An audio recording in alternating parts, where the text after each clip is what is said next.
Muscular dystrophy, ख़ास तौर से जो ड्यूशेन मस्कुलर डिस्ट्रॉफी होती है डीएमडी, और छोटे बच्चों में जब वो चलना स्टार्ट करते हैं तो उस टाइम पर अगर इस चीज़ को पहचान लिया जाए कि बच्चे को अगर किसी भी तरह की प्रॉब्लम हो रही है, खड़े होने में, बैठ के उठने में, या उसको चलने में प्रॉब्लम हो रही है,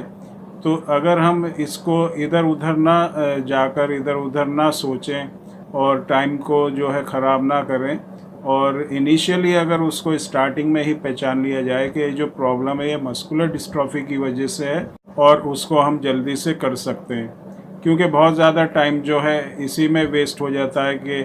हमको पता नहीं होता कि बच्चा किस वजह से जो है चल नहीं पा रहा या उसको बैठ के उठने में प्रॉब्लम हो रही है। बहुत टाइम ऐसा निकल जाता है कि बच्चे में कमज़ोरी है, बच्चे में विटामिन्स या विटामिन डी या कुछ मिनरल्स की डिफिशिएंसी है, जिसकी वजह से जो बच्चा है वो चल नहीं रहा या बैठ के उठ नहीं पा रहा या उसको प्रॉब्लम हो रही है। और दूसरी जो चीज़ होती है, कभी कभी ये सोचा जाता है कि 2 साल या 3 साल के बाद बच्चा चलने लगेगा, तो इस तरह से भी 2 साल या 3 साल या उससे ज़्यादा जब एज हो जाती है, 4, 5, 6, 7 साल के बच्चे हो जाते हैं, 8 साल के बच्चे हो जाते हैं और उसका डायग्नोज नहीं हो पाता, तो काफ़ी टाइम जो इस तरह से वेस्ट हो जाता है। और इस टाइम में क्या है, बच्चे की बहुत ज़्यादा मसल्स में वीकनेस हो जाती है, उसकी जो स्पाइन होती है वो भी टेढ़ी होने लगती है, जो रीढ़ की हड्डी होती है वो टेढ़ी हो जाती है, और उसका जो सीना होता है वो आगे की तरफ को निकल जाता है, और जो उसका जो कमर होती है वो अंदर की तरफ को हो जाती है। हाथ पैर उसके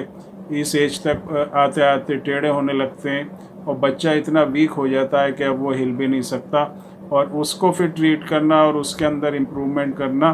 फिर उसमें उसी हिसाब से जो है प्रॉब्लम भी फेस करनी पड़ती है। तो मस्कुलर डिस्ट्रॉफी का जो ट्रीटमेंट होता है, ड्यूशेन मस्कुलर डिस्ट्रॉफी का, बहुत ही अर्ली स्टेज में जितनी जल्दी हम इसको पहचान के इसका ट्रीटमेंट करेंगे और इसको अगर हम देखेंगे और इसको कोशिश करेंगे कि इसको किस तरह से हम रिकवर करें और इसको किस तरह से जो है ट्रीट करें, उतना ही इसका ट्रीटमेंट जो है आसान हो जाता है और जो प्रॉब्लम होती है वो बढ़ने से हम रोक सकते हैं। क्योंकि प्रोग्रेसिव डिजीज़ है, टाइम के साथ साथ बढ़ती है, तो हमको इसको बढ़ने नहीं देना, पहचान के एकदम से इसका ट्रीटमेंट करना है और इसकी जो कंडीशन है बच्चे की उसमें इम्प्रूवमेंट करना है। बच्चा अगर चल रहा है और उसमें ज़्यादा प्रॉब्लम नहीं है तो उसको ट्रीट करना, उसको रिकवर करना मसल्स को इतना मुश्किल नहीं होता और आसानी से हो जाता है। और जब बच्चा एक बार बेड में आ जाता है और उसको काफ़ी वीकनेस हो जाती है, तो उसके बाद जो चीज़ होती है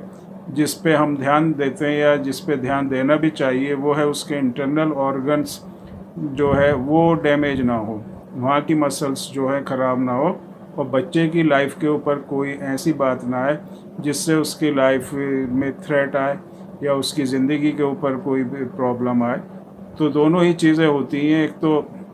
जो स्केलेटल मसल होती हैं उसको मजबूत रखना और जो इंटरनल ऑर्गन्स होते हैं उनकी मसल्स को भी मजबूत रखना। ये दोनों चीज़ें अगर हम करेंगे तो बहुत ही आसानी से जो है मस्कुलर डिस्ट्रॉफी को हम जो है इम्प्रूवमेंट कंडीशन में कर सकते हैं, सीपी के लेवल को उसके कम कर सकते हैं, नॉर्मल तक ले आ सकते हैं और उसको मसल्स की रिकवरी भी हम कर सकते हैं। तो चीज़ जो ज़रूरी होती है वो यही होती है कि हम इसको पहचान लें, और जितनी जल्दी हम इसको पहचान लेंगे उतना ही आसान जो है इसका ट्रीटमेंट भी होगा और बच्चे को किसी तरह की प्रॉब्लम जो है फेस करना नहीं पड़ेगी।